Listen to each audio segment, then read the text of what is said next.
Margie, starring Gale Storm and Charles Farrell. Brought to you by Scott Paper Company.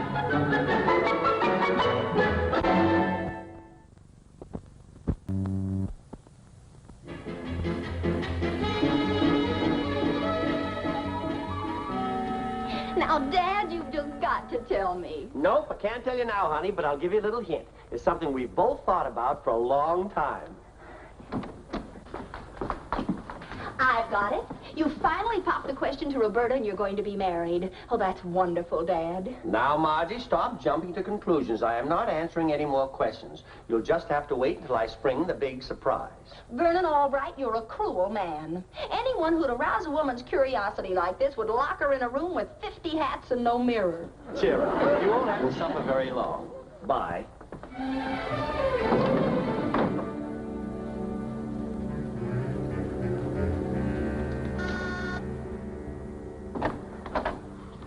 Morning, Margie. What mischief is dancing in those bright little eyes this a.m.? Roberta, just answer me one question. After today, should I call you Roberta or must I call you Mama? Mama? Come on, Roberta, you can tell me. When are you and Dad going to get married? Well, at the rate your father's going now, he should buy the engagement ring with his first Social Security check. And that pinpoints it about 1985.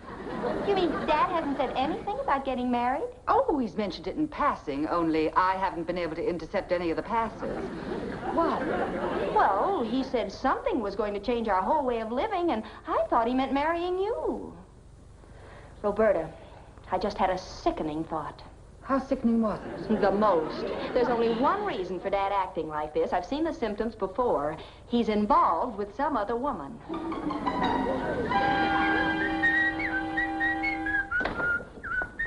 What you so happy about this morning? Oh, that's what Margie wanted to know. I promised her some exciting news, and I'm going to make good. Now tell me what that is, and tell me what the date is. Well, that's your contract with Honeywell and Todd.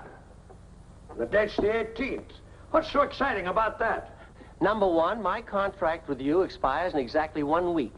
Number two, you promised me that when I renew the contract, that you'd step down and appoint me president of the firm. Now, see here, boy, you're not going to hold me to a promise I made when I was dead drunk.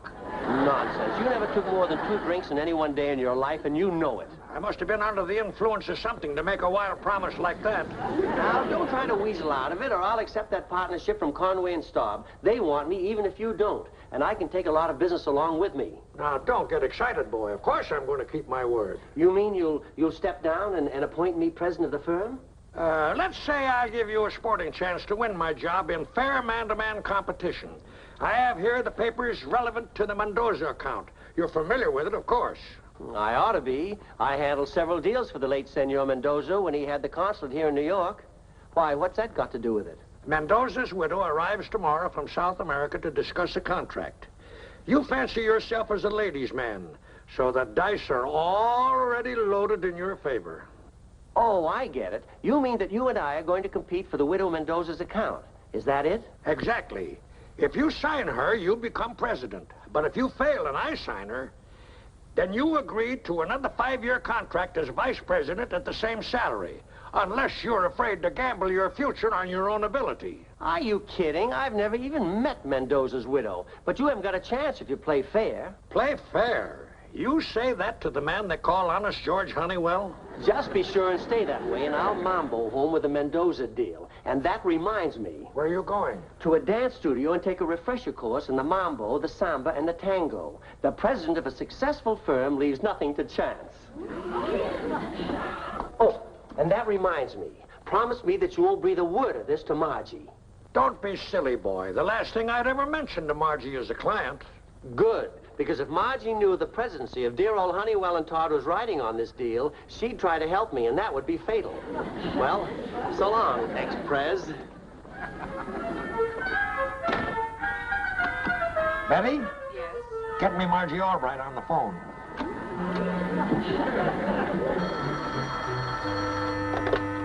Hello? Oh, hello, Mr. Honeywell.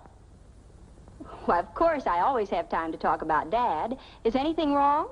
I'm afraid there is, Margie. But first, give me your solemn word that you won't mention this conversation to your father. Good, good. Now tell me, Margie, has he been acting strangely lately? You know, as though we were hiding something from you. Yes, he has. He was very mysterious this morning. What's it all about, Mr. Honeywell? Brace yourself, my dear. I'm afraid your father is involved with a woman. I knew it. I just knew it. Who is she? All I know is she's a South American and adventurous. Just the type to attract a man like your father, especially when he's at that dangerous age. But I know you won't stand idly by and see him squander his future and yours on some glamorous fortune hunter. Don't worry, Mr. Honeywell. No scheming little glamour gal is going to latch onto Dad while I can do anything to prevent it. Good girl, Margie. I knew I could count on you. Remember, your father's future is in your hands. Goodbye. Ah, Honeywell, when you die, this brain must go to science.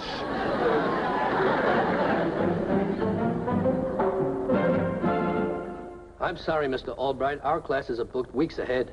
Oh, but can't you recommend someone who will give me private lessons? Money is no object. A few of my girls left to dance professionally. One of them might give you instruction. Ah, yes. Here is Pepita. She is dancing in a burlesque show at the moment. More money than I could pay her. Oh, well, as long as she's a good teacher.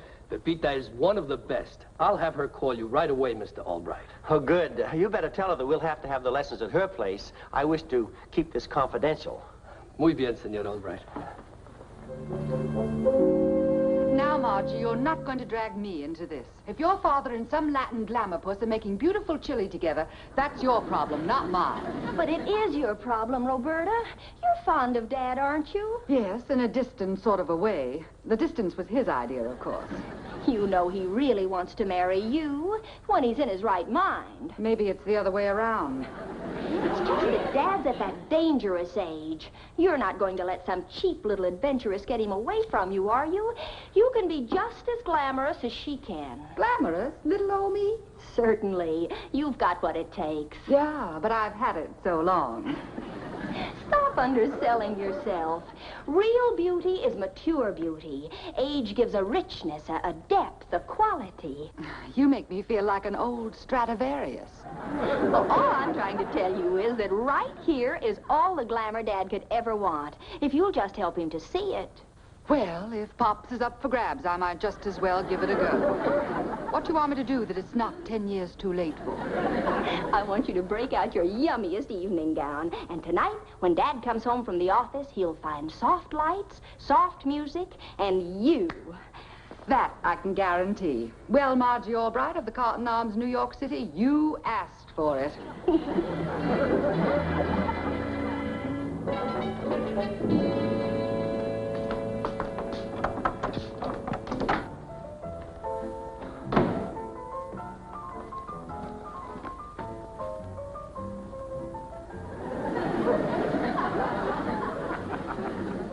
Is that you, Burn Angel?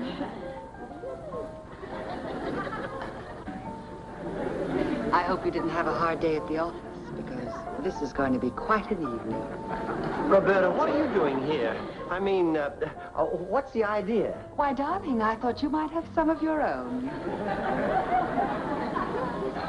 Well, where's Margie? She's out for the evening. She asked me to make you feel at home.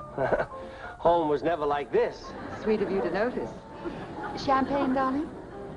Cigarette? Well, so much for small talk.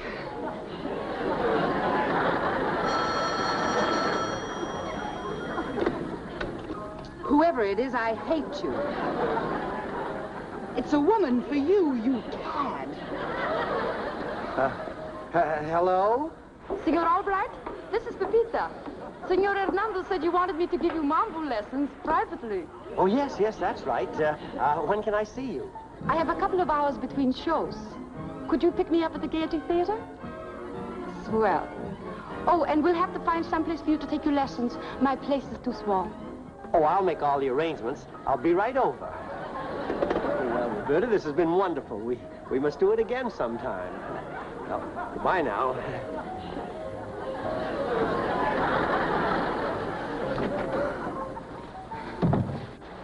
Anybody want to buy an old Stradivarius? Was that the other woman on the phone? It wasn't a time signal. We've got to follow him and find out what he's up to. What he's up to? Are you kidding? Come on.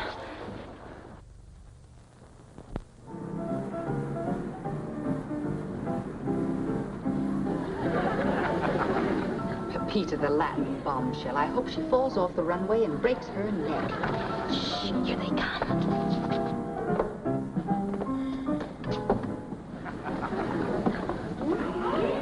I couldn't see her face, could you? Poor Dad. A stage door Johnny at his age. And a burlesque queen at that. Come on. I'm sorry to have to bring you up to my office for these lessons, Pepita, but I don't want my daughter to find out about my client. I understand. But what do we do for music? Well, we'll get some on the radio in my office.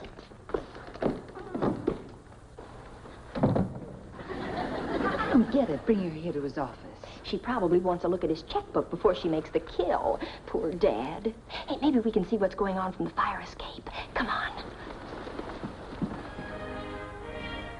Hurry! No, I can't seem to find a mambo. Let's start with a tango and work up to it.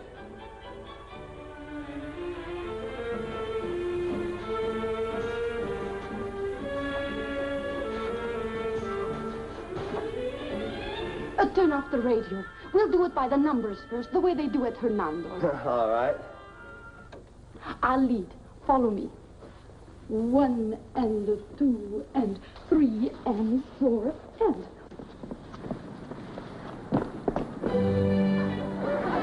Wow, Dad Sacraliac is really getting a workout. What is she, a dancer or a wrestler? 1 and 2 and 3 and 4 and... Now you try it. All right. 1 and 2 and 3 and 4 and. Oh, no. Now Dad's got a case of the bends. When I tried that, all he did was answer the phone. Come on, Margie, I've seen enough.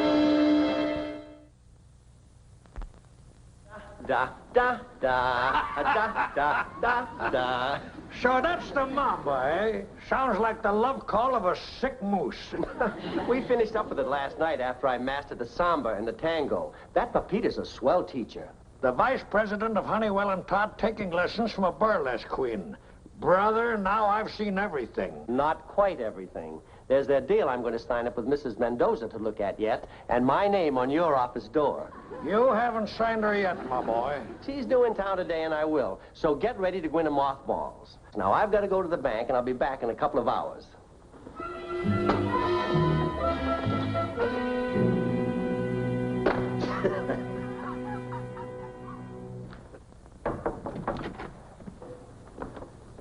Oh, excuse me. I was looking for Mr. Albright. I have a message from Mrs. Mendoza. Mrs. Mendoza? From South America? Yes, she just arrived and is staying at the Park Plaza. She's waiting for Mr. Albright to call. Thanks, Betty. I'll take care of it.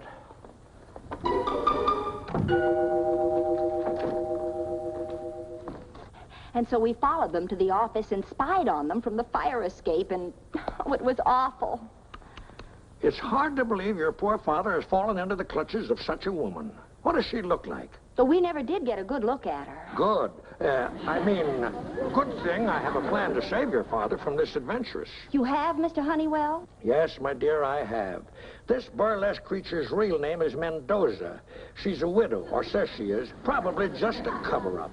Well, then you've been investigating. Yes, I have a very special interest in what your father does.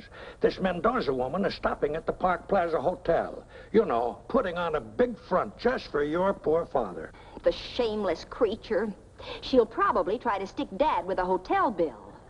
It's up to you, Margie. Nothing but desperate measures will save him now. Well, what do you want me to do? Go see this Mrs. Mendoza. But don't tell her you're his daughter, of course. She might suspect a trick. Tell her the man she knows as Vernon Albright is an imposter. Imposter? Say he's a man who preys on unsuspecting women. Build it up big. Scare her off. Tell her the real Vernon Albright is out of town. If she doubts you, have her call me and I'll verify it. Now, let's see. What's a woman like that afraid of most? The police. Mr. Honeywell, I'm going to join the force. Unofficially, that is. I'll fix it so Mrs. Mendoza will never want to see Dad again. That's exactly what I have in mind.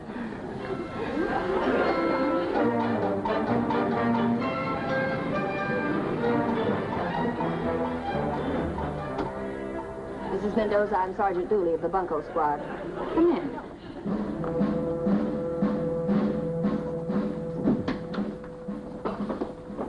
I'd like to ask you a few questions. Sit down, please. Do you know a man who calls himself Vernon Albright? See, Mr. Albright is with the firm of Honeywell and Todd, the, how you say, vice president. That's what he tells all the girls.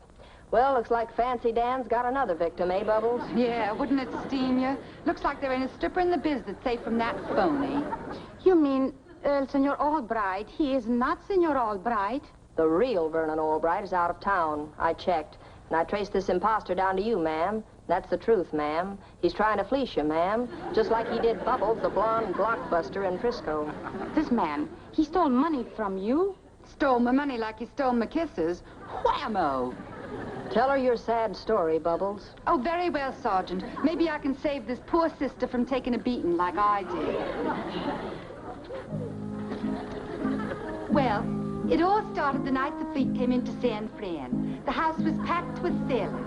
And as I stepped out on the runway, there at my feet was this Fancy Dan. Charming, debonair, fascinating slob. And he's wearing a diamond ring big as a Pismo clam. Well, anyway, after I finish, I go to my dressing room, and lo and behold, there's this Fancy Dan. Only this time he's passing himself off as president of the National Bank. Naturally, it was boing at first sight. Then before you could say Minsky, he left me with a broken heart and a piggy bank to match. Took every dime I had, saying he was going to invest it for me. He did. In a ticket to New York. This man is a devil. But are you sure he is the one who calls himself Vernon Albright? The Bunco Squad doesn't make mistakes, ma'am. You can call Mr. Honeywell and verify it. Go on, ma'am. Call him. Operator, get me Honeywell and Todd, the investment brokers. That's right, Mrs. Mendoza. Our Mr. Albright is out of town on business. Absolutely. I put him on the plane myself. Goodbye. Mrs. Mendoza, I assume you're willing to cooperate with the police? Seguro que sí. And then I am taking the next plane back to my own country. Good. Now, when Fancy Dan gets here, don't say a word to him and don't let him say anything. Just throw him out. Or better still, don't even let him in. I understand. We have the hall staked out. We'll make the pinch. Well, I guess that's all, ma'am. Mil gracias, ladies. And especialmente to you, Senorita Bubbles. My gratitude for coming here to warn me. Ah, it was nothing, sister. We peelers gotta stick together, don't we?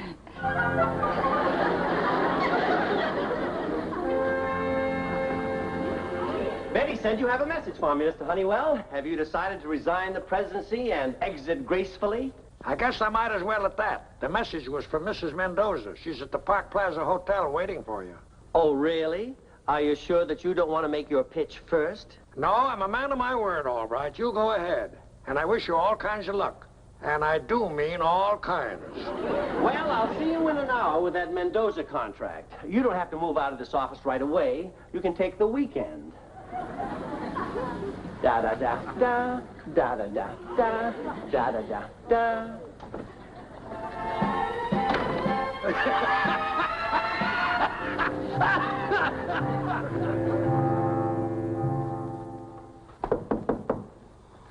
da da da da da da. Ah, Senora Mendoza, Vernon Albright, at your service.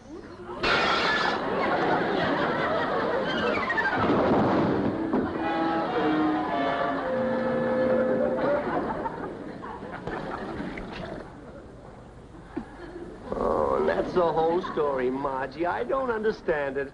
3 times I knocked on Mrs. Mendoza's door, and 3 times she yelled, "Fancy Dan," and clobbered me. Then she's not a burlesque queen at all. She's a client. Oh, this is awful. Oh, it's worse than that. Now I have to sign a contract for 5 more years as vice president. What do you mean? Well, that was my deal with Mr. Honeywell. If I brought in the Mendoza account, Mr. Honeywell was going to make me president of the firm. But if he signs her up, no dice and status quo. Oh, ho, so that's what Mr. Honeywell was up to. Huh? Up to what? Never mind. Can't you go to Mrs. Mendoza and square things, Dad? Well, I checked at the desk, and she's leaving for South America in a couple of hours. My only hope is that Honeywell doesn't find out and sign her before she leaves. At least I'll be in a position to dick her. Then start gathering your dickering material, Dad, because everything's going to work out all right. Well, where are you going? I've got to see a woman about a sly old dog. Now, that old double-crosser, using you to trick your own father. Well, fortunately, Dad doesn't know we were in on it, Roberta, and I'm not going to be the one to fill him in. But I am going to fix Mr. Honeywell's wagon. Do you have any particularly fiendish ideas? Well, just one, and let's hope it works. I've got to keep Mr. Honeywell from contacting Mrs. Mendoza before she leaves. So you go in and keep Dad company while I go get another costume.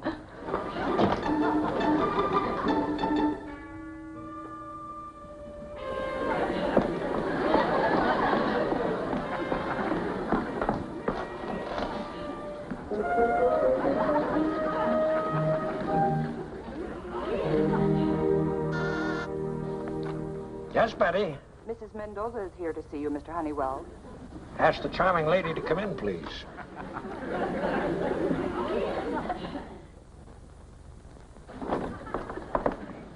Ah, Signora Mendoza. Bienvenido, su servidor.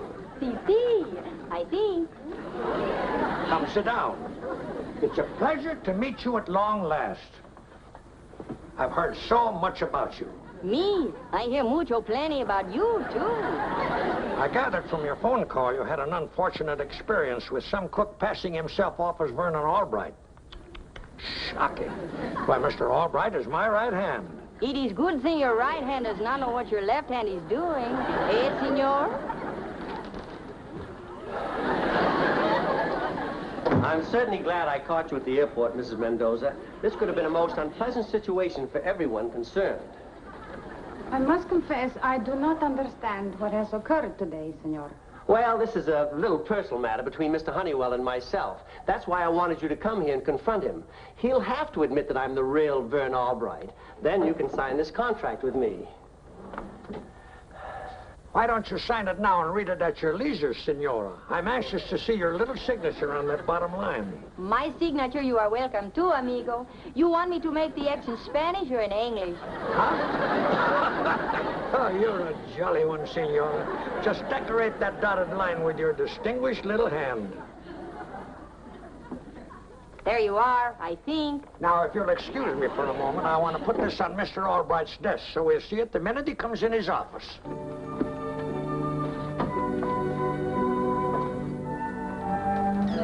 Ah, there you are, Albright. Glad you're here. I got some nice bad news for you. Hi there. I see you got your Mambo teacher here with you. Well, tell her she's out of a job, because there's the Mendoza contract signed, sealed, and delivered. Watch your playmate's face get purple, honey. What are you babbling about? This is Mrs. Mendoza right here. Don't be a bigger idiot than you are already. Do you think I don't know a burlesque doll when I see one? Catch your next show, honey. Who is this nasty old man? Knock it off, sister. I got the real Mrs. Mendoza right out there in my office.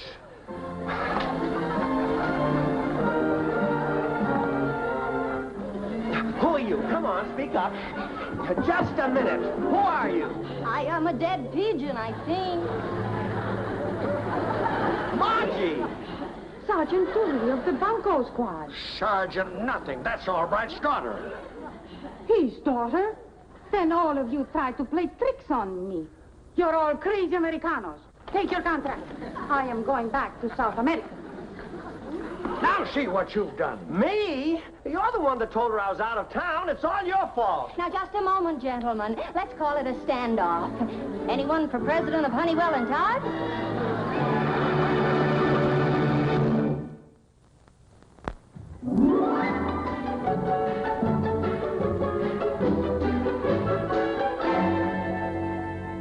Well, Papa Mio, you may not be president of H&T yet, but you did come out with a profit. You're now a graduate student of the Mambo, and you can teach me. I don't want to even hear another mambo as long as I live. Might as well accept it, Dad, because you know what the word Mambo means in English, don't you? No, what? Well, it's a Bop Cuban word roughly equivalent to our crazy. And that's what our life is always going to be together. Real crazy. Well, that's my little mambo.